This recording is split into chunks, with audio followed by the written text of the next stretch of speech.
Welcome back. You've just stepped into a quiet corner of the night, a place where the lights never fully come on, and the only thing louder than silence is the memory of someone you used to love. Tonight's theme is ex-Spartan horror, real, unsettling experiences from those who discovered that sometimes the person you once trusted most is the one who knows exactly how to hurt you. These aren't ghost stories. They're human ones, the kind that start with love, end with distance, and leave something haunting in between. What you're about to hear isn't about monsters or spirits. It's about control, obsession, and the small ways people can turn your life into a living echo of what used to be. If you've ever looked at an old message and felt a chill, you'll understand. But a warning before we begin, these stories linger. They stay behind your eyelids when you try to sleep. Most people listen and pretend it's just a story. You might not. Most of you watch these every night, alone, scrolling in the dark, and forget to subscribe. So before the first story begins, ask yourself, what time is it where you are right now? And where are you watching from? Tell me in the comments below. I read every one. Now, turn the volume down a little, settle in. And whatever you do, don't look at your phone if it starts to ring. Here are tonight's encounters. The first one came in just after I'd put my phone down for the night, the screen lighting up in the dark room, buzzing lightly on my bedside table.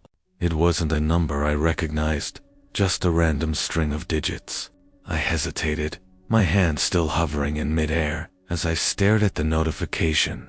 My heart skipped a beat, but I dismissed it. It was probably a spam message, or maybe a wrong number. I'd gotten plenty of those before. I should have left it alone, but I opened it anyway. "Hey, are you still awake?" I frowned. It wasn't even a question that made sense. It wasn't from a contact. It was a number I hadn't saved, but there was something so familiar about it. I could feel my pulse picking up as I stared at the words, blinking a few times as if waiting for something to happen. Something to make sense of this. Maybe it was one of those random numbers you end up texting back in some half-forgotten attempt at small talk. I replied with a simple, "Who's this?" The phone buzzed again. "Don't act like you don't know me." I froze, my heart thudding loudly in my chest. The tone of the message, casual, almost playful, was enough to make me feel the hairs on the back of my neck stand on end. I felt an unease settle over me, an itch crawling beneath my skin that I couldn't scratch away. I typed another message, though this time my fingers hesitated before pressing the send button. "Who are you?" Nothing. The phone screen remained blank for a few seconds, the silence pressing down on me like a weight. Then, just as I started to put the phone back on the table, the screen lit up again. "See you soon. I'll be watching you." I stared at it, wide-eyed. I didn't even know how to process what I'd just read. My hands were shaking. This wasn't some random message. It was too personal, too unsettling. I deleted the conversation immediately, convinced that whatever it was just some weird prank. But over the next few days, the texts kept coming, and it wasn't just random creepy words. It was details, things I hadn't shared with anyone. Things that no one could know. "You left your coffee cup on the counter again today. Was your door locked when you went to bed?" I had checked that morning. It had been locked. But now I wasn't so sure. The thing that made it worse, the messages weren't coming at predictable times. One would arrive at 3:17 a.m., then another at 7:34 p.m., the next one at 1:01 a.m., even when I wasn't thinking about it. When I was in the middle of a conversation with friends, I would feel my phone vibrate, and I couldn't stop myself from checking it. Every single time. I couldn't pinpoint exactly what was wrong. I hadn't recognized the number. I tried Googling it, but nothing came up. My head raced. How was this happening? I tried telling myself it was just some sick joke, maybe some ex from college or some weird internet stalker. But it felt too real. The worst part, the messages never stopped. Then, a few days later, one came in that made my stomach drop. I was waiting in your parking lot when you left for work today. I hadn't parked in the lot in days. I parked on the street now. No one knew that. A cold, bitter feeling spread across my chest. I was being watched. The texts didn't stop. Each one started to feel like a thread pulling tighter, a knot that was impossible to untie. I didn't know who this person was. I didn't know if they were inside my life, or if they were just playing some sick game with me. I stopped going outside. I started to close all the blinds at night, locked all the doors. Even though I had no idea how the person knew anything about my routine, it was like they could predict where I was, what I was doing. At one point, I even found my phone's GPS turned on when I hadn't enabled it. I changed my number. I even went as far as getting a new phone entirely. But it didn't matter. A week later, the same number sent another text. Your new phone won't protect you. I'll find you again. I was at my breaking point.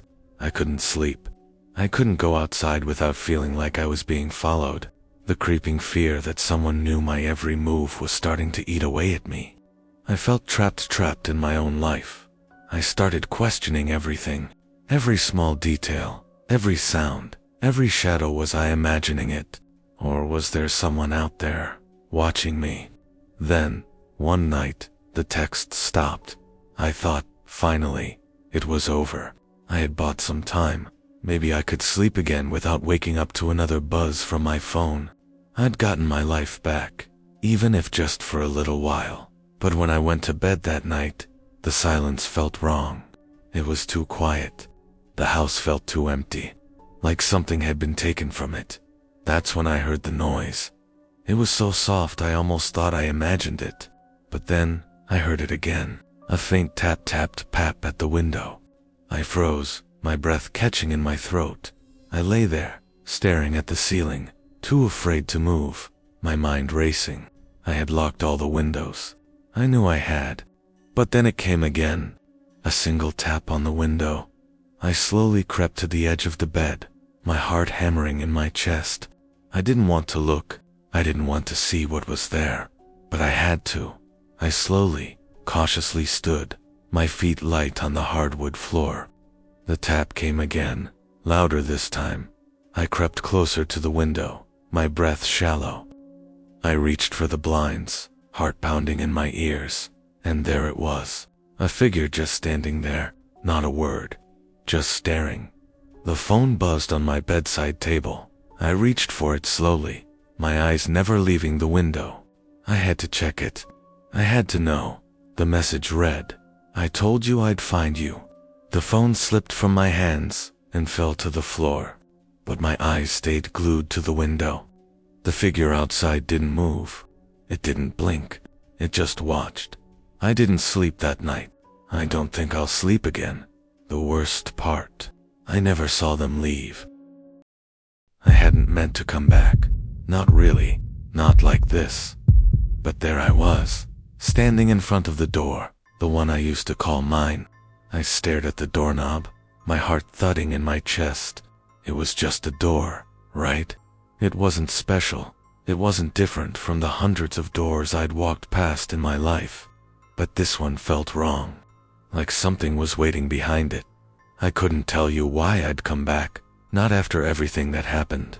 It had been months since I'd left, months since I'd handed over the keys, months since I'd sworn I'd never step foot in that place again. But here I was, key in hand, fingers trembling, ready to unlock what I'd once locked away. The key slid into the lock with a soft click. My breath caught in my throat. There's this strange feeling when you step into a place that used to be yours, when it's been empty for a while. The air feels stale, like everything's holding its breath. That's how it felt as soon as I walked inside. The apartment had been stripped of all the personal things that made it feel like home. All the little touches, my books, my plants, the artwork on the walls were gone. But the emptiness didn't make it feel peaceful. It felt hollow, like the apartment itself was waiting for something, or someone. I should have left right then, but I couldn't. I don't even know why. I just felt this pull, like I needed to see it for myself. The silence was thick, almost suffocating. My footsteps echoed across the hardwood floors as I moved further into the apartment, and I couldn't shake the feeling that someone was watching me. Not just in the way you sometimes feel eyes on you, but like someone was here, like someone was still living in this place. I could feel my pulse quicken, my mind racing. No, I told myself. Stop thinking like that. You're being ridiculous. But then I heard it. A soft click, a faint sound, like the sound of something shifting in the next room. I froze. I told myself it was nothing. The building was old. The pipes made noises. The floors creaked. But that sound, it didn't feel like a creak. It felt purposeful. I hesitated for a second, then took a step forward, moving toward the hallway that led to the bedroom. The air felt colder now, like someone had opened a window in the middle of winter. But there wasn't any wind. When I reached the door to the bedroom, my hand hovered over the handle for a moment before I pushed it open. It creaked on its hinges, the sound too loud in the quiet apartment, and that's when I saw it. The key. It was sitting on the nightstand, right where I used to keep it. The apartment had been empty for months. There was no reason for the key to be here. I hadn't left it behind. It couldn't be. I would have noticed. I would have remembered. But there it was, staring back at me. The same key, the one I'd turned in when I left. The one I'd handed over to the landlord when I'd walked away for good. I took a step back, my mind racing. Had someone come back? Had they been here the whole time? But no, that didn't make sense. I was alone. I knew I was alone. I was about to turn and leave when I heard it again, a soft click. This time, it came from behind me. I spun around, my breath catching in my throat, but the room was empty. Just the quiet, just the key on the nightstand, and the feeling of being watched. I started to feel dizzy. A sickening wave of panic washed over me. The key was wrong. This wasn't right. I shouldn't have come back. I should have just walked away. But then I remembered something. Something small. The landlord had said something when I left. She'd asked if I wanted her to change the locks before I moved out. I'd said no. I'd taken care of everything. I didn't need to worry. But now I was wondering if she had kept a copy. I didn't want to think about it, but I couldn't stop myself.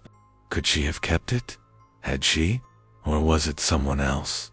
The click came again, closer this time. It wasn't in the bedroom. It was in the living room. I froze, my eyes darting toward the doorway. I knew I should leave. I knew it was insane to stay here, that I was tempting something, but my legs felt like they were stuck in place. I couldn't move. I couldn't breathe. Another click, this time louder. The sound was unmistakable now. Someone was in here. Someone was moving around, just out of sight. My heart was pounding in my chest as I backed toward the door. Every step I took felt heavier, like the air had thickened, like the apartment itself was pushing against me. I was almost at the door when the light flickered. It wasn't a power outage, just the flicker of a bulb struggling to stay on. I wasn't alone anymore. I reached for the doorknob and jerked it open. But before I could step out into the hallway, I heard it. "Why did you leave?" The voice came from behind me. I turned, panic flooding my system, but there was nothing there. No one, just the empty, hollow room and the feeling of being trapped inside it.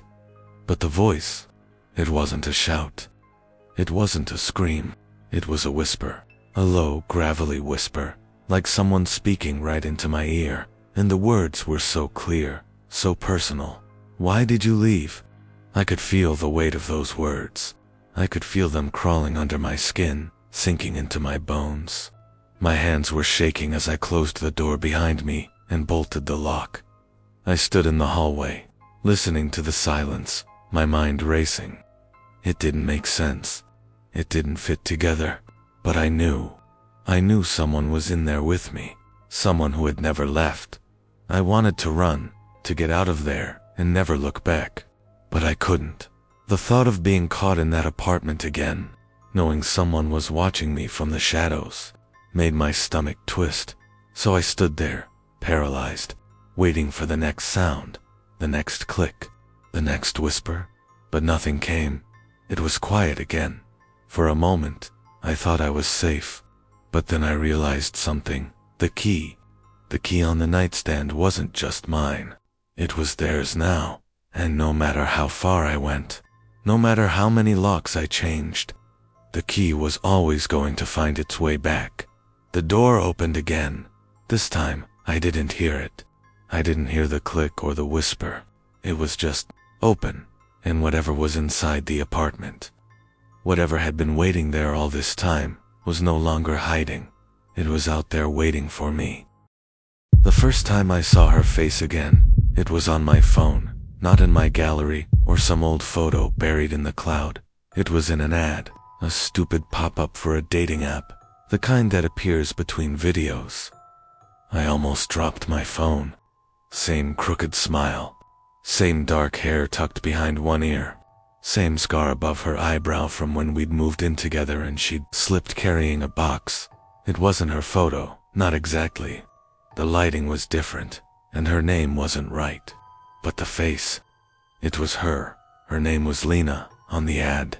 That wasn't her name, but it was her face, down to the tiny freckle on her cheek that she used to cover with makeup. I stared at the screen for a long time, my thumb frozen. Then I closed the app, turned my phone off, and sat there in the dark for a while. She'd been dead for 7 months.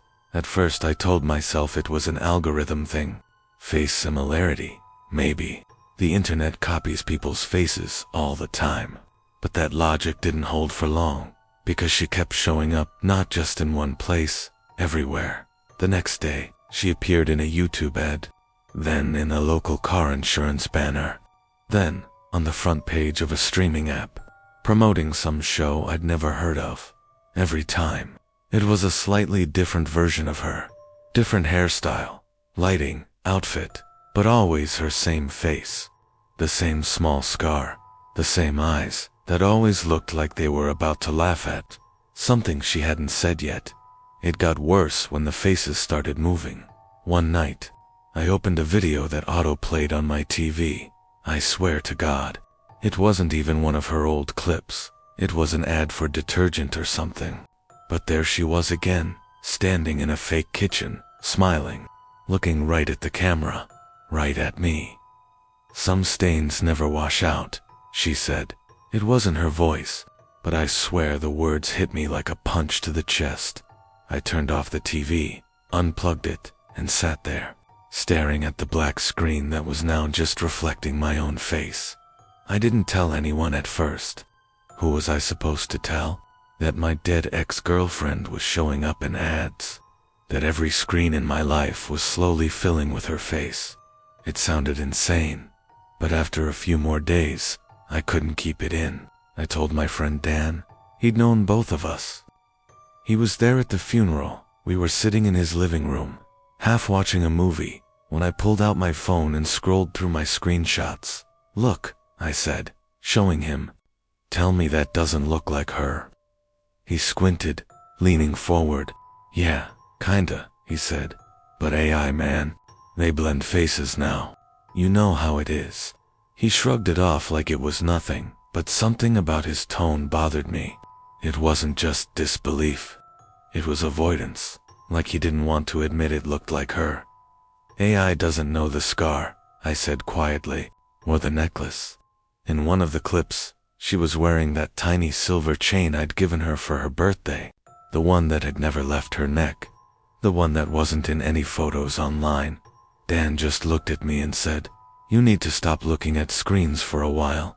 So I did. For 3 days, I stayed off my phone. I unplugged my TV, turned off my computer, even covered the little LED on my microwave with tape because the glow reminded me of her eyes. And for a moment, it helped. The world was quiet again.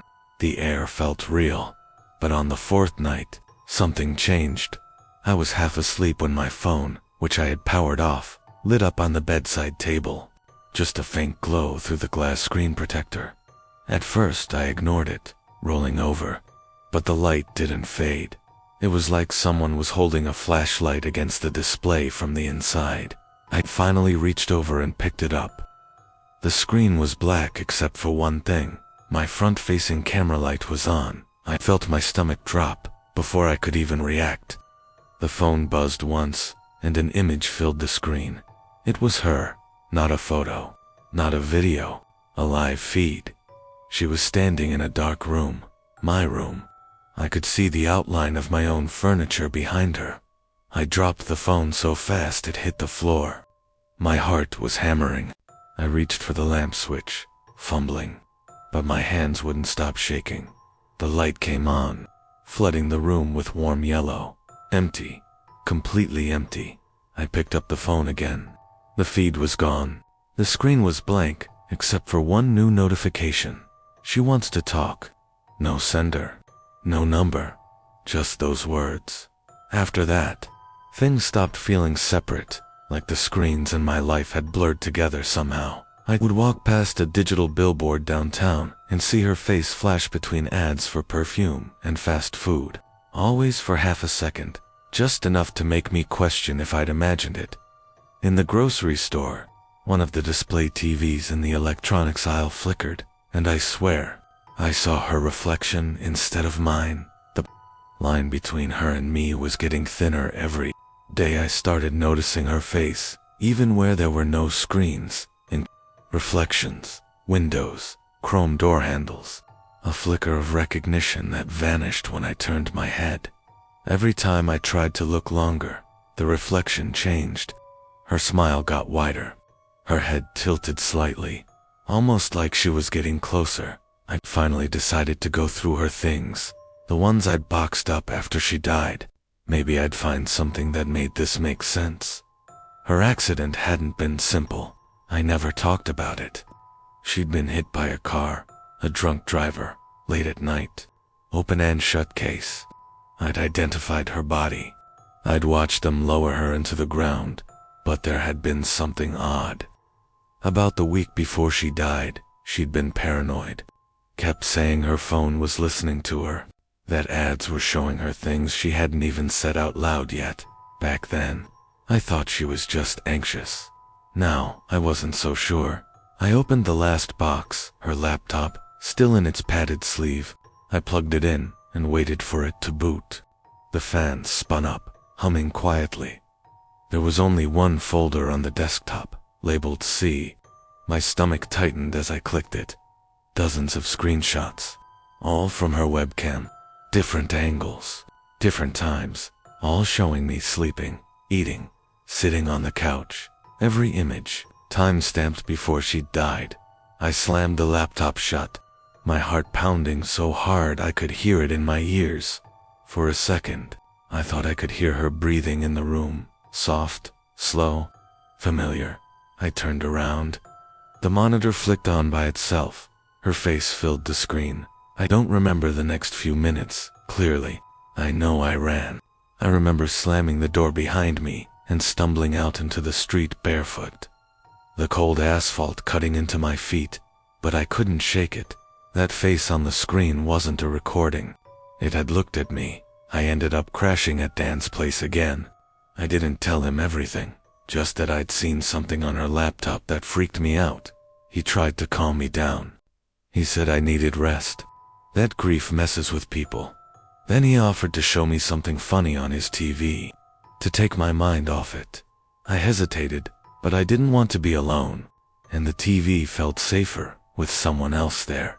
He turned it on. A commercial started playing. A familiar kitchen, the same bright smile, same scar, same freckle. She looked right at me through the glass. Dan didn't react. He just kept staring at the screen like nothing was wrong. I whispered, "Do you see her?" He turned to me, confused. "See who?" I pointed at the TV. But the screen had changed. Now, it was just an ad for detergent. Some stains never wash out. The voice said again. I felt cold all over. That was 3 nights ago. Since then, I've thrown out every device I own. I've smashed my TV, my laptop, even burned the SIM card from my phone, but she still finds ways in. This morning, when I went to brush my teeth, I saw her reflection in the bathroom mirror, faint, like she was standing just behind me. Her lips moved, forming words I couldn't hear. I wiped the fog away, but she didn't fade immediately. She lingered, watching. I don't think this is about technology anymore. I think she's everywhere now, or maybe she always was. I keep thinking about that last message. She wants to talk. Sometimes I wonder what would happen if I let her. If I stopped running and just answered. But I'm scared of what she might say, because if she's alive somehow, in the circuit, the pixels, the reflections, that means she never really left. And if she's not alive, then something else is wearing her face. I'm typing this from a public library computer, just to leave some kind of record. I can see my reflection faintly in the monitor, dim, distorted by the flicker of the fluorescent lights. Except, it's not quite my reflection anymore. She's behind me again, closer this time. Her mouth moves in sync with mine. Her smile doesn't. I think she's almost through. If you're reading this, and you see her face anywhere on your phone, on a screen, in the corner of your vision, don't look too long, because she'll see you too. And once she does, you'll start seeing her everywhere. The first time I saw the car, I thought I was imagining it. It was around 3:17 in the morning, that dead, airless hour when the world feels half-dreamed. I was heading home from a late shift, driving down the empty stretch of Route 19 that cuts through the woods outside of town. No streetlights, no houses, just the hum of my tires and the static on the radio. That's when I noticed the headlights behind me. At first, they were far back, just two dots floating in my rearview mirror. Then they got closer, slowly, too slowly. There was no one else out there that night. I'd driven this road 100 times, and it was always empty after midnight. But that car, a dark sedan, maybe gray or black, kept its distance. Never passed, never fell behind. I eased off the gas and moved to the right side of the lane, giving them room to go around. But they didn't. Instead, their headlights flickered, just once, like a signal. I tried to tell myself it was nothing.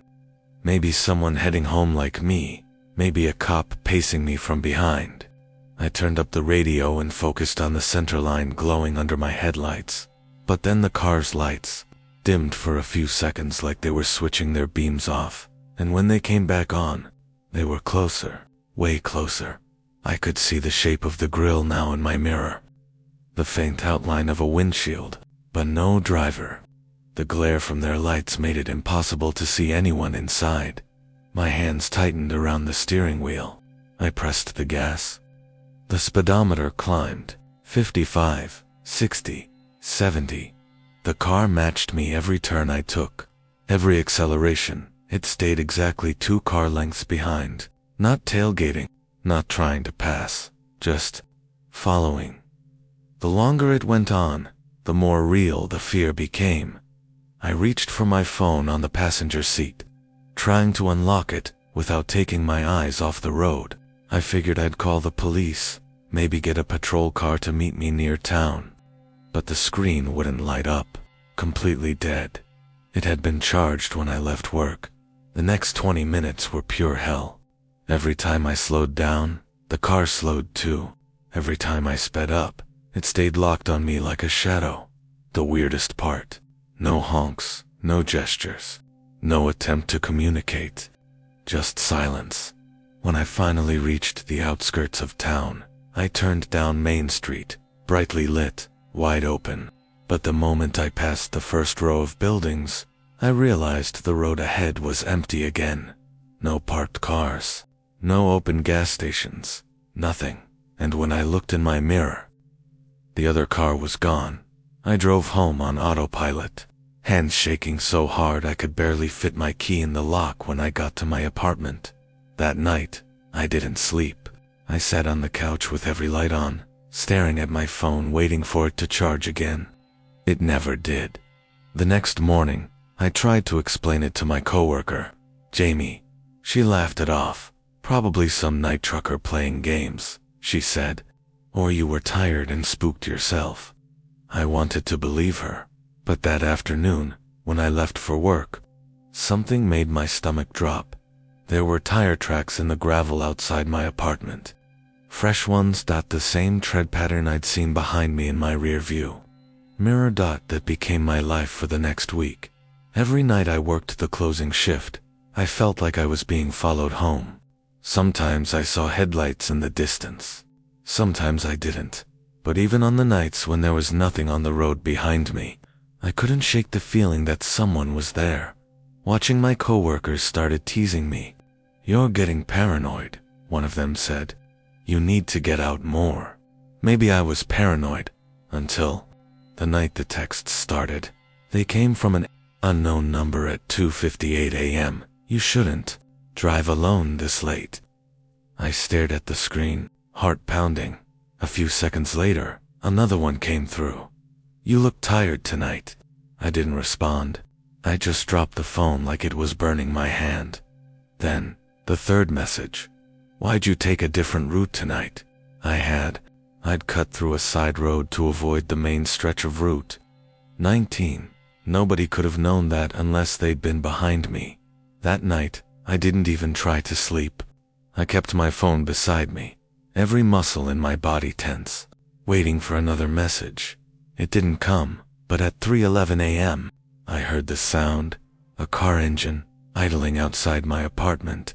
I crept to the window, careful not to make the floorboards creak. The blinds were shut, but a thin strip of light leaked through. I leaned forward just enough to see a dark sedan, parked right across the street, engine still running. The headlights were off, but the taillights glowed faint red in the dark. I waited for what felt like hours. Then the engine cut off, and the car went completely dark, but no one got out.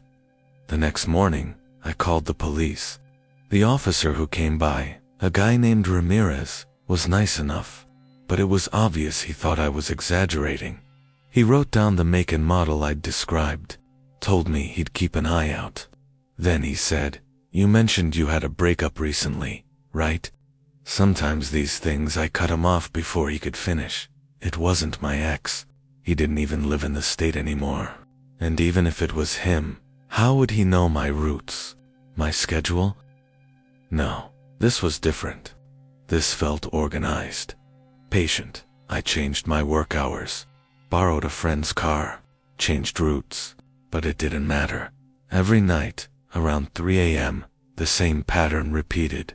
The same car, the same distance. And every morning, there would be something small, out of place. A smudge on my windshield, mud on my doormat. Once, a single glove left on the hood of my car. 3 nights later, it escalated. I had just clocked out when I got the text. "Long night, huh?" I froze, staring at the glowing screen. The parking lot was empty, except for my car, and one other, a dark sedan parked 2 rows over. I could feel the weight of someone's eyes on me, but I didn't dare look up. I just speed-walked to my car, fumbling with my keys. The moment I started the engine, the sedan's headlights blinked on. It didn't move. It just sat there, lights on, idling. I peeled out of the lot, my chest tight, lungs burning. I didn't even care if I got pulled over. I drove fast, too fast, taking every random turn I could think of. Still, every time I checked my mirror, those headlights were there, always 2 car lengths back. When I hit Route 19 again, the road felt endless. The woods pressed in on both sides, black and dense. My hands were slick with sweat on the steering wheel. At one point, I thought I saw something up ahead, a glint of metal, maybe another car parked on the shoulder. But as I got closer, I realized what it was. A small silver object lying in the middle of the road. My heart stopped when I saw it clearly. My old engagement ring, the one I'd thrown in the trash after the breakup. I hit the brakes so hard my tires screamed, the car fishtailing before stopping completely. My headlights fell right on the ring, glinting on the cracked asphalt, and next to it, smeared faintly across the pavement. A streak of red. Not paint. Blood. I didn't get out. I couldn't. Every instinct in me screamed to keep driving. But before I could hit the gas, my phone buzzed. Another message. You dropped something. That was it. I floored it. The ring vanished in my rearview mirror, swallowed by darkness. The sedan followed. I don't know how long the chase lasted. Time didn't feel real anymore. All I remember is the panic, the roar of the wind, the blur of the trees, the headlights burning into my mirror. I could feel tears stinging my eyes as I pressed harder on the gas. 90-5. Then nothing. The lights behind me went out. Just gone. No crash. No sound. 1 second. They were there. The next, the road was empty. I didn't go home that night. I drove straight to a rest stop 30 miles away and sat in the bathroom stall until sunrise. Shaking. When I finally got back to town, the world felt wrong. The light too bright. The sounds too sharp. I tried to tell Ramirez what had happened. He looked at me for a long time before sighing. Maybe take a break from driving nights, he said. You're under a lot of stress. That was the last time I saw him. That was 3 weeks ago. I moved apartments, changed jobs, got rid of my car. But 2 nights ago, it started again. I woke up around 3:12 a.m. to the sound of an engine outside my window. When I looked out, there was a car idling on the street, a dark sedan, no headlights, just the faint glow of the dashboard through the windshield, and sitting inside, a shape still, watching. I stared until the engine finally went quiet, and when I checked the next morning, there was something under my wipers, a small note, written in perfect block letters. I miss our drives. I haven't left the apartment since. Every night, I hear that same sound, the slow purr of an engine somewhere nearby. It never gets closer, never fades away, just hums quietly until dawn. Sometimes, when I can't sleep, I stand by the window and wait for it, because the silence is worse. Last night, though something changed at 3:04 a.m., I heard a knock at my door, 3 slow knocks, then the faint chime of a car unlocking outside. I didn't open the door. I didn't move, but when I looked out the peephole, the hallway was empty, except for a small silver ring lying on the floor. My old engagement ring, the one I'd seen on the road, the one I never stopped for. I don't know who's doing this. I don't even know if it's a who dot. All I know is that every night at 3 a.m., the sound comes back low, patient, waiting. I've started leaving the lights off now, just to see if I can spot him, the man behind the wheel. But I never can. The glass catches the streetlight just enough to reflect my own face in the window, and every night, I swear it's smiling back. I haven't seen the car tonight yet, but I can hear the engine idling softly, right beneath my window. I knew something was off the moment I stepped inside. The apartment felt different. It wasn't just the layout. No, it was something deeper, something subtle that I couldn't quite put my finger on. The air felt heavier, like it had been holding its breath for too long. The floor creaked more than I remembered, the walls too quiet, too still. But it was her. It was always her, Beth, my new roommate. She'd moved in just a few days ago, after I found her ad on a shared housing site. She seemed normal enough, maybe even a little quiet, which was fine by me. I wasn't looking for a best friend, just someone to split rent. She'd seemed a little off in that first week, but I brushed it off. New place, new people. It's always a bit weird at first. But the weirdness didn't go away. That night, I noticed something that I hadn't before. Her door was closed. That wasn't strange in itself. People like their privacy. But what got me was the light. It was off. It had been off all day. I knocked, just to check. Beth, I said through the door. Nothing. I knocked again. Louder this time. Beth, you in there? I heard nothing. The air felt thick and suffocating as I waited for a reply that never came. The silence stretched on too long. I was just about to turn and leave when the doorknob jiggled. It wasn't the sound of someone opening it. It was as if someone had just touched it, and then it stopped. The stillness was almost oppressive. "Yeah," she called from the other side. I froze, the blood draining from my face. Her voice was muffled, as though she wasn't quite speaking through the door. But next to it, "Everything okay?" I asked. The door remained silent.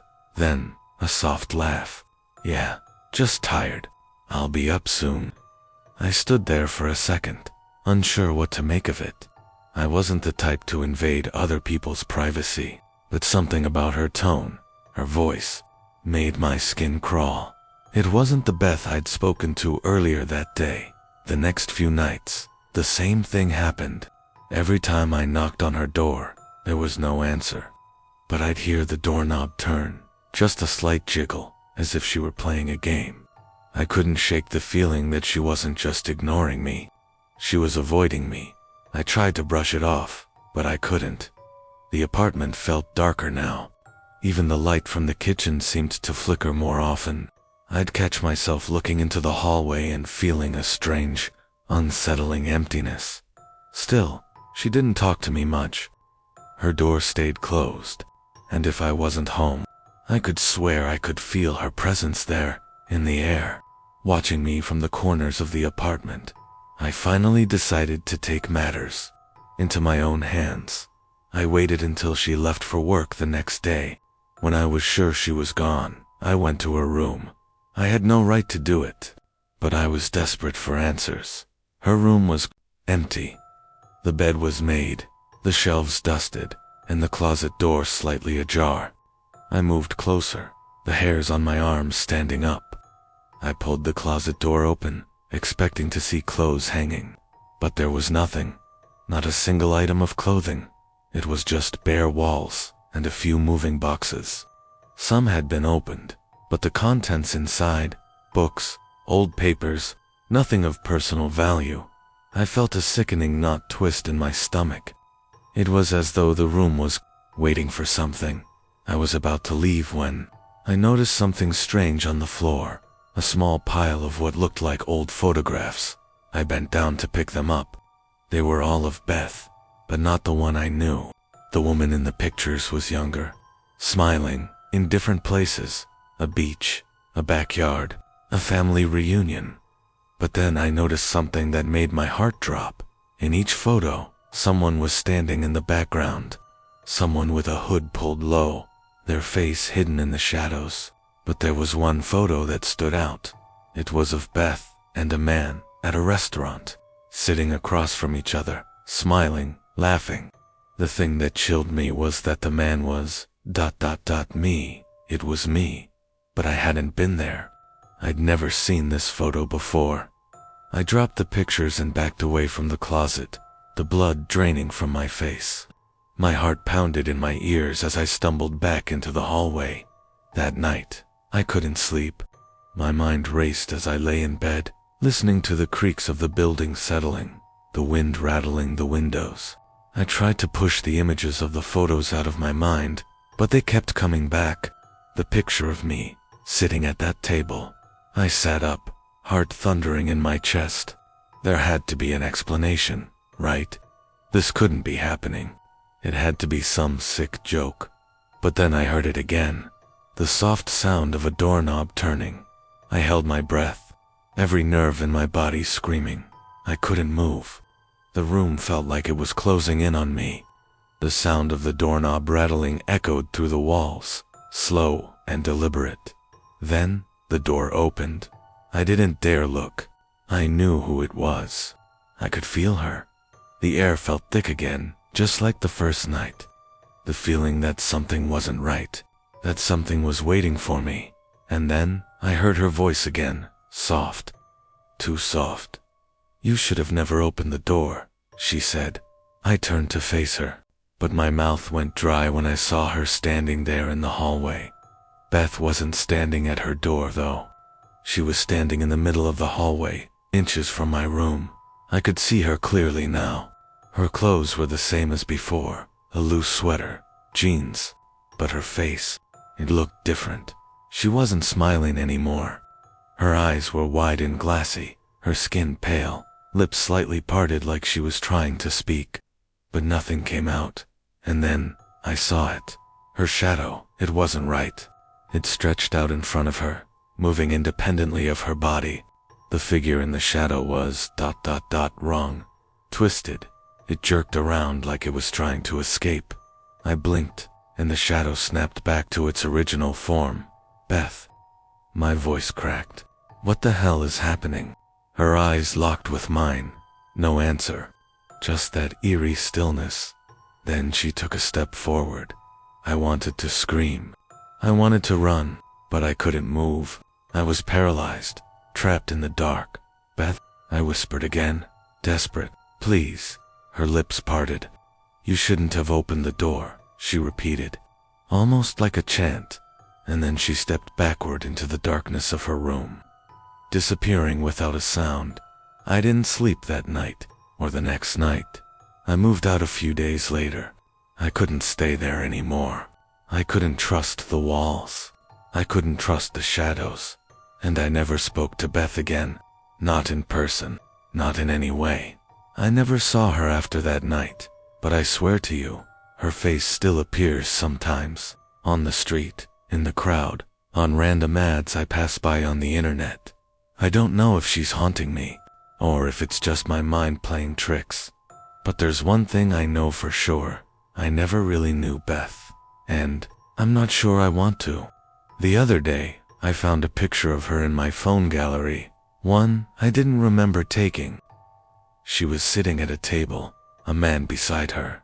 I wasn't at that table, and I don't know who took that picture. I didn't believe it at first. The baby monitor crackled to life around 2 a.m., the static sharp and jarring against the quiet of the house. At first, I assumed it was just interference. But then, through the white noise, I heard something, a voice low, faint, almost like a whisper. You're not alone. I froze. My breath caught in my chest, my fingers gripping the edge of the nightstand where I'd left my phone. I knew the house was empty. It was just me and the baby. I thought it was the wind.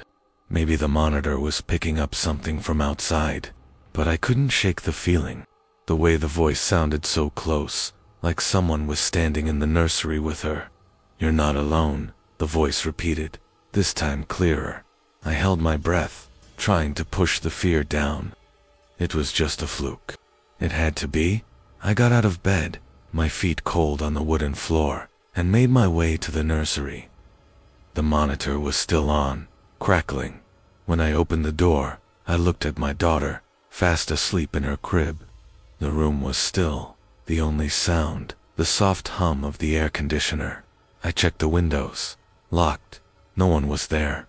I told myself it was nothing, a glitch, maybe. The wind. I went back to my bedroom, took a deep breath, and tried to sleep. But the voice came again, clearer this time. Don't go back to sleep. The next morning, I tried to tell myself I was just overtired. The baby had kept me up all night with a cold, and I'd been on edge. I'd heard things before, the creaking floorboards, the house settling, but this felt different. I convinced myself it was the monitor malfunctioning. I threw the device in the trash, pulled the baby into my arms, and carried her around the house, desperate to ignore the gnawing unease in my gut. But later that day, after a nap, it happened again. The voice, this time, it was louder. I know you're listening.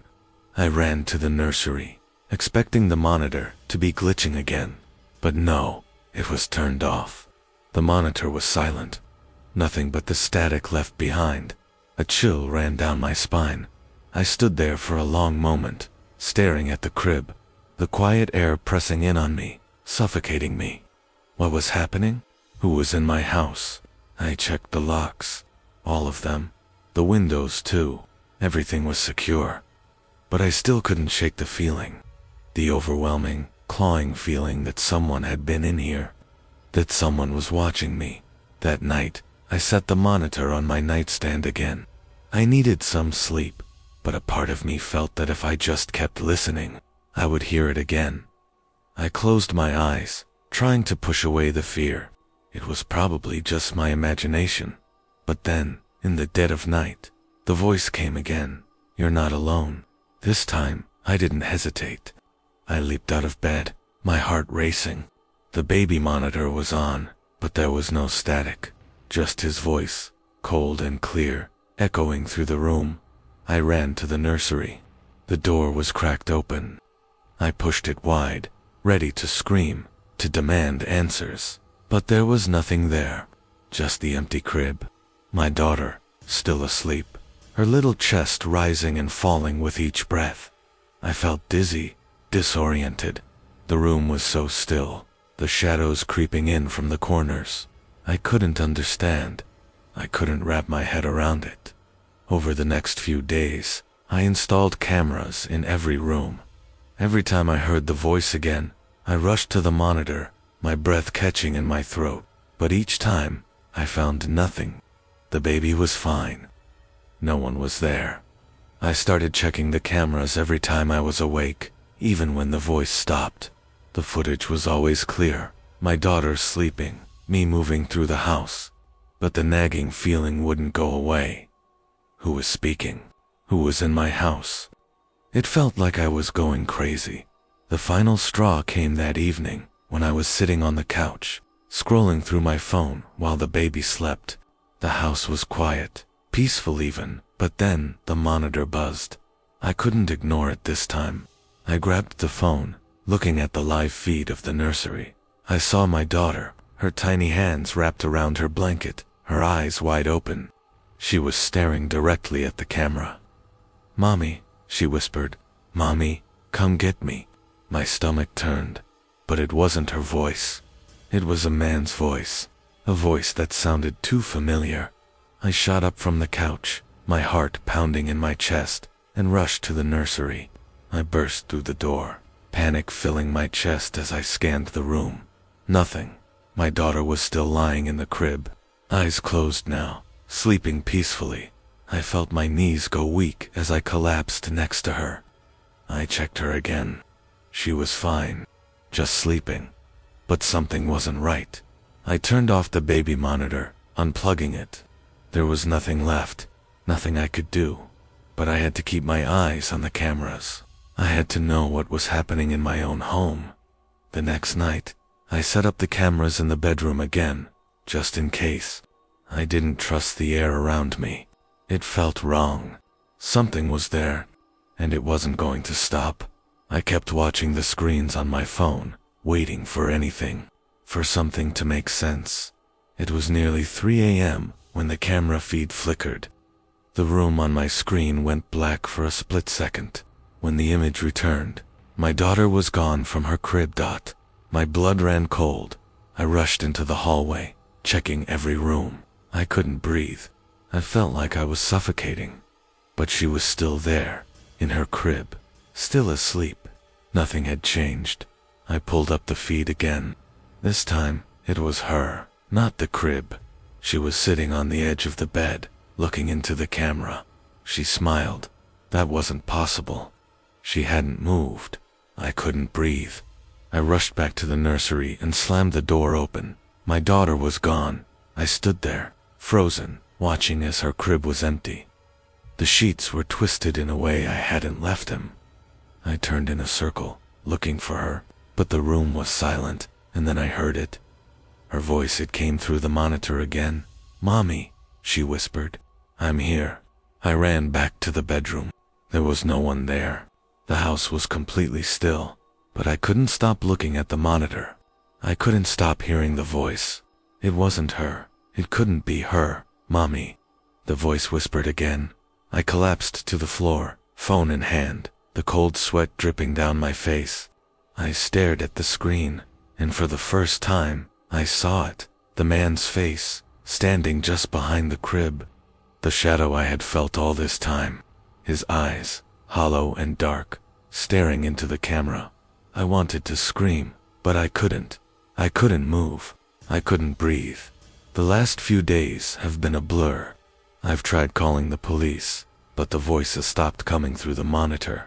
The house feels empty, but I can still hear it, his voice. I don't know if I'm losing my mind. I don't know if I'm imagining it, but the feeling, the weight, is still here. I've checked the cameras over and over, but every time, all I see is my daughter, sleeping soundly in her crib. I've stopped turning on the monitor. It's gone. I don't need it anymore. But every time I close my eyes, I still hear the whispers. And I know, deep down, I can never escape, because his voice is still in the house, waiting, and I don't think he's ever leaving. I wasn't expecting it. I was just checking the basement, like I always do on laundry day. I went down there for years, without thinking twice about it. But this time was different. The light bulb flickered above me as I stepped onto the cold concrete floor, the air musty and damp. The usual smell of old wood and cleaning supplies filled my nostrils, but something felt off, like I was no longer alone. The hairs on my neck stood up. I told myself I was just tired. Then I was imagining things, but I couldn't shake it. I grabbed the laundry basket, feeling its weight, and moved toward the far end of the basement. Then I saw it, a box. It was tucked into the corner behind a stack of old chairs and a few empty moving crates. It wasn't there before. I knew that much. I walked over to it, my pulse picking up. It wasn't big, but it was heavy, wrapped in a faded red cloth, the edges frayed like it had been there for years. I crouched down beside it, and my breath hitched. The first thing I noticed was how still it was. There was nothing to suggest it had been moved. Recently, no dust on top of it. No marks on the floor where it could have been dragged. But it was new. I could feel it. I touched the fabric, my fingers brushing against something hard inside. A chill ran down my spine. My heart beat in my throat. I had to open it, and yet I hesitated. I pulled the cloth back, revealing the old wooden box beneath. It wasn't a typical storage container. The edges were worn, the wood scratched and scuffed in places, but the craftsmanship was unmistakable. There were no hinges, no locks, just a simple clasp that looked like it hadn't been touched in years. I reached for it, my hand trembling as I undid the clasp. The moment the box opened, I heard it, a soft click. I didn't know what to expect, but I wasn't prepared for what I saw. Inside the box were pictures, dozens of them, stacked neatly, each one carefully arranged. They were photos of me, old photos, ones I didn't recognize. I picked one up, my stomach turning as I realized it was taken from outside my window. The date on the back was from 2 weeks ago. The feeling of dread settled over me like a thick blanket. I pulled another picture out of the box. Same thing. A shot of me sitting on my couch, reading a book, taken from the street. How the hell had they gotten these? I dropped the photos like they were burning my skin, stepping back from the box. My eyes scanned the room, every corner now feeling like it was closing in. I grabbed my phone and tried to dial 911, but my hands were shaking too much to press the numbers. The phone buzzed in my hand, cutting through the silence. A text message. It was from an unknown number. "I've been watching you." I dropped the phone to the floor, a cold sweat breaking out on my forehead. My thoughts were racing. My mind couldn't make sense of what was happening. The basement door slammed shut behind me, making me jump. I turned quickly, but no one was there. The room felt like it was spinning, everything blending into a sickening blur. The pictures, the voice, the closed door. It was as if someone was toying with me, drawing me into something I couldn't escape. I grabbed the box, the weight of it heavy in my hands, and bolted up the stairs. I had to get out. I had to leave before I saw or heard anything else. But when I reached the top of the stairs, I froze. The front door was wide open. I didn't leave that night. I couldn't. My mind was still too scattered, my hands too unsteady to even think about driving. So I stayed, but I didn't sleep. I stayed in the living room, every light on, watching the front door, the windows, the walls, the shadows. I kept waiting for something, anything to move, to shift. The feeling didn't go away. It stayed by morning. I felt exhausted, like the night had stretched on forever. But the unease in my chest was still there. I couldn't shake the feeling that someone had been in my house, had been watching me for a long time. And the worst part, I didn't know who. I decided to go through the box again. I don't know why I thought it would help. Maybe some part of me thought I'd find a clue, something that would explain all of this. When I opened the box, I found more pictures, more of me, in my own home, in my own life. The pictures were getting closer. One was taken from the corner of my living room, just a few feet away from where I had been sitting the night before. Another showed me walking to my car, but it was taken from across the street through the trees, like whoever took it was hiding. And then I saw it, a picture of me, asleep in my bed. The timestamp was from last night. The blood drained from my face as I looked at the picture, the same picture that had been taken from inside my own bedroom. Whoever had taken these was right there, right beside me. It didn't stop there. The next few days were a blur of paranoia and fear. I couldn't go anywhere without feeling like someone was watching. The shadows seemed deeper, the silence heavier. Every time I looked over my shoulder, I half expected to see someone standing there. I called the police, but they told me there wasn't enough evidence to pursue an investigation. "You're probably just stressed," they said. "Maybe you're misremembering." That wasn't possible. I knew what I'd seen. The pictures were real. The feeling of being watched was real, and I wasn't crazy. I couldn't trust anyone. I couldn't trust the walls, or the windows, or the empty space around me. I didn't feel safe in my own home anymore. One night, after I'd returned from work, I found something new, a note. It was on the kitchen table, folded neatly, with my name written on the front, in smudged, uneven handwriting. I opened it. "You've been asking all the wrong questions, but you'll find the answers soon enough. I left something for you. It's waiting in the basement." My heart nearly stopped. I didn't go downstairs, not at first, but the note was burning into my mind, making my pulse race. I couldn't let it go. With shaking hands, I grabbed a flashlight from the drawer and made my way to the basement door. I could feel my breath catch in my throat as I opened it. Stepping down into the dark, the basement felt colder than before, the air thick and stale.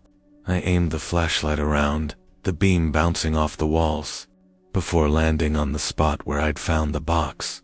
It was gone. A wave of panic surged through me as I looked around, and then I saw it, a new box, sitting in the same spot, wrapped in fresh cloth. I felt like I was going to choke. I grabbed the box, my heart pounding in my chest, and opened it. Inside, there were more pictures. Dozens of them. Each one was taken from inside my house, my kitchen, my living room, my bedroom, but none of them were taken from the perspective of someone outside. These photos were taken from within. One was of me sitting at the kitchen table, my head lowered, absorbed in my phone. Another of me in the bathroom, looking in the mirror, barely seeing the reflection of someone standing in the doorway behind me. And at the very bottom, there was a new photo. It was me, standing in the basement, holding the box, taken from the corner of the room. I snapped the lid shut. My hands were shaking so violently I could barely hold on to the box. I ran up the stairs, locking the basement door behind me. I couldn't breathe. I couldn't think. My thoughts were swirling, crashing into each other. Who was doing this? What was happening to me? I looked through the peephole in my front door, just to see if anyone was out there. Nothing, just the empty street. But as I turned away, I caught something in the corner of my eye. A shadow in my backyard. Someone was standing there watching. I don't know what's going to happen next. I don't know if I'm going to wake up tomorrow to find the same thing, again or worse. But I can't stay here anymore. I have to leave. Have to escape before I find out what's waiting for me next. But every time I close my eyes, I see the pictures, I hear the voice, and I know I'll never really be free. Because whoever's been watching me is still here, and I don't think they're ever leaving. Tonight, I saw the shadow again, this time right outside my window. But this time, I swear I saw them smiling. I can still hear the voice, even now, every time I close my eyes. It's there. It's always there. The first time I heard it, I thought it was a mistake, maybe just a weird glitch or a wrong number. But as the days passed, it became harder to ignore, and the more I tried to push it out of my mind, the more the voice seemed to get louder, more real. I should have stopped answering the phone. I know that now. But when it first started, I couldn't stop myself. Something in the voice, some part of me, needed to hear it again. It started the day she moved out. I should have known she was leaving, but she hadn't told me directly, not until the night before she packed her things into the back of her car. I woke up to the sound of suitcases being dragged across the floor. My heart sank when I saw her standing in the kitchen, already dressed and looking at the ground, like she was trying not to meet my eyes. "I'm sorry," she said, like she didn't want to hurt me. "I thought I'd be able to make it work, but..." She trailed off, the words hanging in the air. I didn't have to ask what she meant. I knew. I wasn't stupid. We'd been drifting for months, maybe longer, but it still hurt to hear it, to see it in her eyes. I should have said something, anything, to stop her, to beg her not to go, but I couldn't. I just stood there, watching her pack the last of her things. She was gone by the end of the day. The apartment felt empty without her. I spent the first few nights wandering through the rooms, just to hear the silence, just to feel something. The first call came a few days later. The number was blocked, and it was late, too late, but I answered it anyway. Maybe I thought it was her. Maybe I thought she'd changed her mind. But when I picked up, it wasn't her voice. It was a man's. "Hey, is this Alex?" he asked, his voice low, but somehow familiar. "Yeah, who is this?" He paused for a moment, a long pause, too long, and then he said, "This is Jared. I'm with Leah now." I could feel my chest tighten. Leah, that name. My stomach flipped. Of course, she'd moved on, but hearing it said out loud like that, hearing someone else say it, it hit me harder than I expected. "Listen, I just wanted to let you know," Jared continued. "I'm sure this is hard for you, and I'm not trying to make things worse, but I care about her. I'm not gonna hurt her, but I think it's best if you let her go. You understand, right?" I didn't respond. I couldn't. My breath caught in my throat, the words trapped behind my lips. It felt like I was choking on them. "I'll talk to you soon," Jared said, and the line went dead.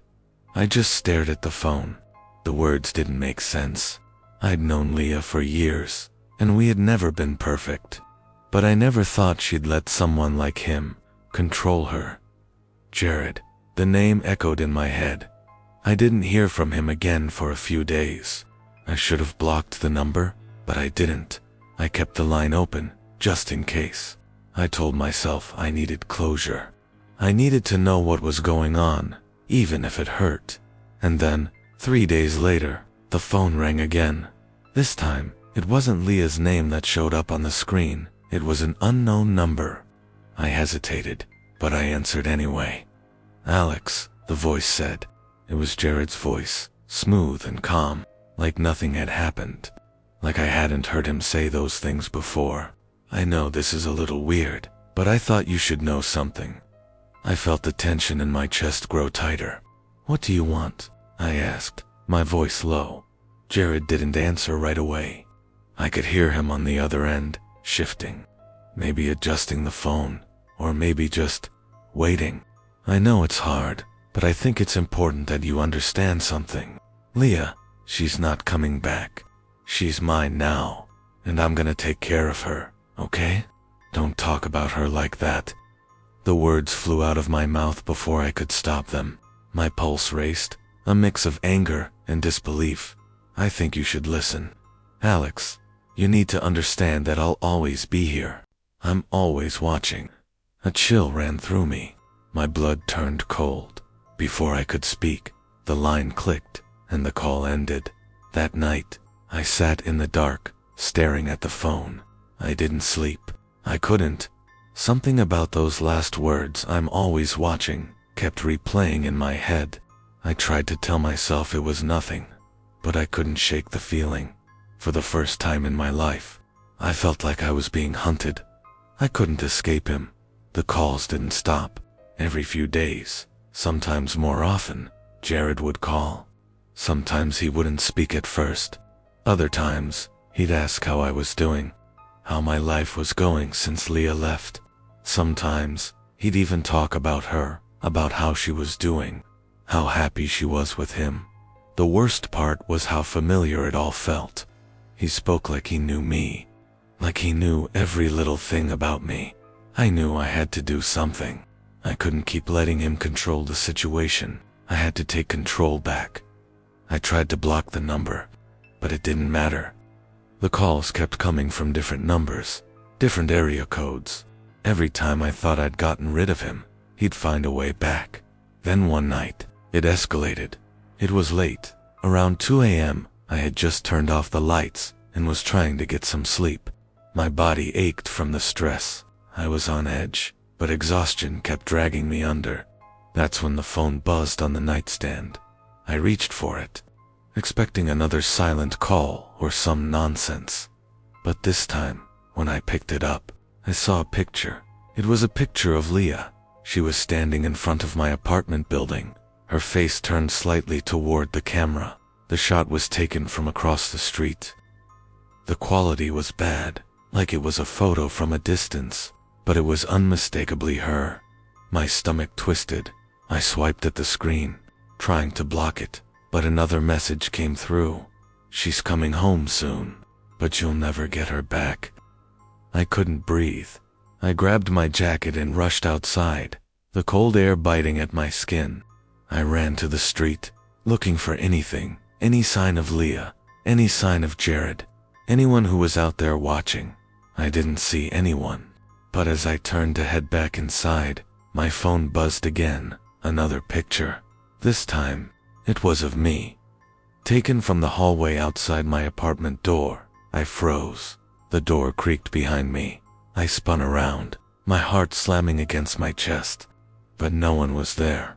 I don't know how long I stood there, just staring at the empty hallway, before I forced myself back inside. I locked the door and double-checked the windows. I didn't feel safe in my own home anymore. The next few days passed in a blur. Every noise made me jump. Every knock on the door sent me into a panic. I felt like I was losing control, like I was slowly suffocating. Then, a week later, I got the call. The voice was different this time. It was softer, more familiar. "Alex," Leah said, her voice trembling. "I don't know what's going on, but he's scaring me. Jared, he's been saying things. He's been watching me." I froze. My heart skipped. I wanted to tell her to leave, to run, but I couldn't find the words. He said, "He's always watching you, too." I felt a cold rush of fear run through me. "You need to leave." "He's dangerous," I said, my voice shaking. "I know, but I don't know how to get away from him. I don't know where to go." I didn't know what to say. I wanted to protect her. I wanted to keep her safe, but I couldn't. And I realized then, with a sinking feeling in my chest, that we were both trapped, because Jared wasn't just after her. He was after me, too. It's been months now. I haven't heard from Leah. I haven't heard from Jared, but I still feel them both, lingering in the background of my life. Waiting, watching. Sometimes, when I look out the window, I catch a glimpse of a figure across the street, and I'm never sure if it's him or her, but I know one thing for sure. They'll always be. They're always. I don't even know who's been calling me for the past few days, but the voice is getting closer, and I can hear it clearer now. It's Leah, and she's not alone anymore. The first time it happened, I thought I was just tired. I was getting ready for bed, brushing my teeth in front of the bathroom mirror, when I saw it. The words appeared slowly, scrawled across the fogged-up glass. I blinked, staring at them. At first, it seemed like the condensation was just playing tricks on me. Maybe the steam from the shower had formed random patterns, but this wasn't random. The words were too clear, too deliberate. I'm watching you. I froze. My hand stopped mid-motion, the toothbrush still in my mouth. For a moment, I didn't know what to do. I was alone. No one else was in the apartment. I turned around, half expecting to see someone standing in the doorway, but the hallway was empty. I spit out the toothpaste and wiped the mirror with the back of my hand. But the words were gone, fading into nothingness. I stared at the blank mirror for a long time, heart pounding. Was it a prank? A figment of my imagination? I convinced myself it was nothing. Just a weird moment. Maybe I was more tired than I thought. But the next morning, the feeling didn't go away. It was like I couldn't stop looking over my shoulder, checking corners and doorways. I couldn't stop thinking about those words. I'm watching you. The second time it happened, I was getting out of the shower. I reached for the towel, and there it was, again more words, appearing just as clearly as before. This time, they read, "You shouldn't have ignored me." I froze. Again, I looked around the bathroom, but it was empty. My heart started racing as I turned the fan off and wiped the fog off the mirror. It didn't take long for the words to disappear again, but I wasn't imagining this one. I knew it. I felt the air shift, like someone was standing right behind me. I grabbed my phone and checked the time. It was nearly midnight. I didn't know why, but something told me I wasn't alone in the apartment. I even checked my front door again, just to make sure I had locked it. It was. I stayed awake for hours that night, lying in bed with the lights on, trying to figure out what was happening. Maybe it was some weird glitch in the plumbing or the air. Maybe something was off with the mirror itself. But no matter what I told myself, the unease in my chest wouldn't go away. The third message came 2 days later. I had started leaving the bathroom light on at night, hoping it would keep whatever was happening at bay. But when I walked into the bathroom that evening, my stomach dropped. This time, it was different. This time, the words weren't in the mirror. They were on the bathroom wall. "I've been here the whole time." I reached out and touched the words, my fingertips grazing the surface. It wasn't some trick of the steam. The paint was peeling underneath my hand, the letters sharp and clear. I could feel my pulse in my throat. This wasn't some prank. This wasn't just a weird coincidence. Someone was watching me, and they were leaving messages.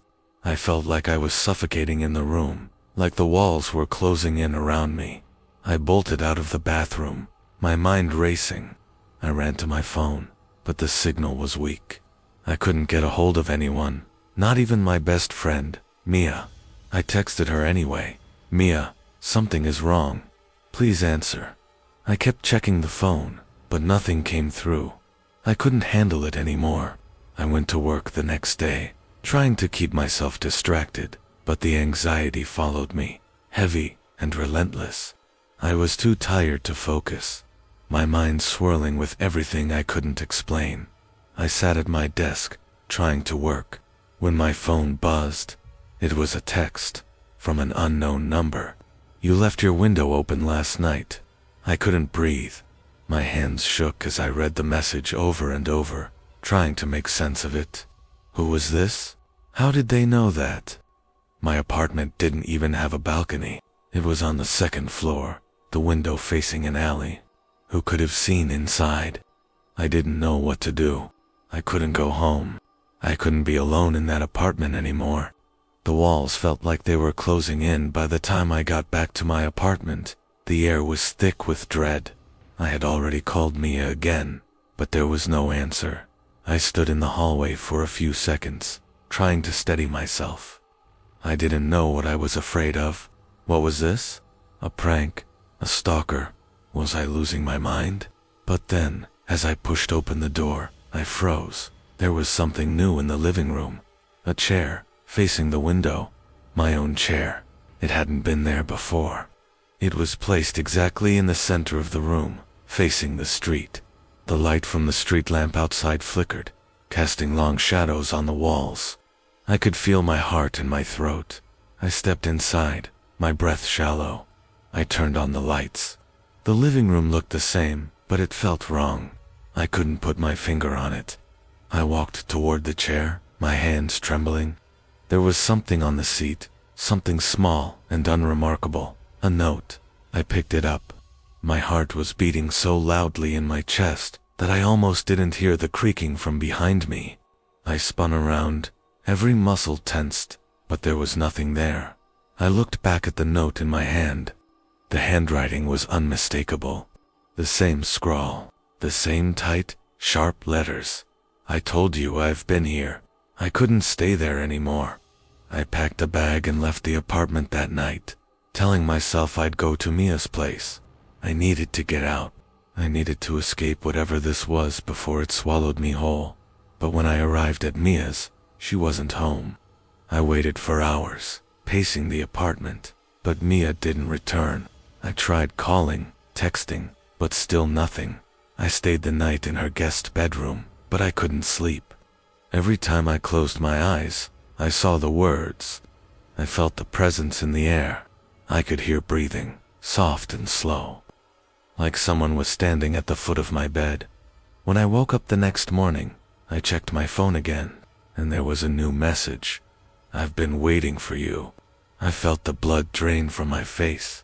I didn't know who was sending these messages, but I was done waiting for an answer. I had to know. I went back to my apartment the next day. I had to face this. I had to stop running. When I stepped inside, everything was still. The apartment was silent. But then I saw it. The mirror. It was different this time. The fog wasn't natural. It wasn't from a shower. The mist was swirling, moving across the glass like it was alive. And there, etched into the surface, were new words. You can't hide anymore. I backed away slowly, my feet cold against the hardwood floor. My stomach twisted, bile rising in my throat. I could feel something moving in the corners of the room. The presence was back. I reached for my phone, but when I looked down at it, I noticed something that made my stomach drop. The text.